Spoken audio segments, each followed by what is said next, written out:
Boost போடுற நேரத்தில் ஒரு பூஸ்ட் கேக் பண்ணலாமா? அடுப்பாங்கரையில் அம்மாவுக்கு தெரியாமல் பூஸ்ட் சாப்பிட்டு அடி வாங்கின தருணம் யாருக்கெல்லாம் இருக்குன்னு கமெண்ட் பாக்ஸில் சொல்லிட்டு போங்க. டேபிள் ஸ்பூன் அளவு மைதாவை ஒரு பவுலில் சேர்த்துக்கங்க. இது கூடவே 2 டேபிள் ஸ்பூன் அளவுக்கு சர்க்கரை சேர்த்துக்கலாம். இது கூட 1.5 டேபிள் ஸ்பூன் அளவு சன்ஃப்ளவர் ஆயில் சேர்த்துக்கலாம்.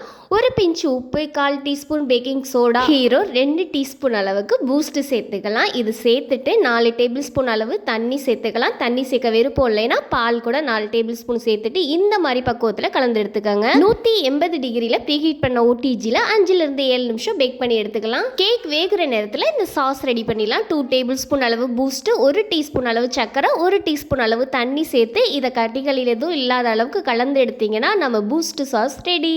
சுட சுட ஆவி பறக்க பூஸ்ட் கேக் ரெடி ஆயிடுச்சு. அவ்வளோ சாஃப்டாக அல்டிமேட்டாக இருக்கும். இது மேலே நம்ம ரெடி பண்ணி வச்சுருக்க சாஸை ஊற்றி சாப்பிட்டா சும்மா சொர்க்கத்துக்கே போகலாங்க. அந்த அளவுக்கு 90s கிட்ஸ்க்கு பிடிச்ச பூஸ்ட் கேக் ரெடி பண்ணியாச்சு. இதோட மெஷர்மெண்ட் எல்லாமே கமெண்ட் பாக்ஸில் பின் பண்ணியிருக்கேன்.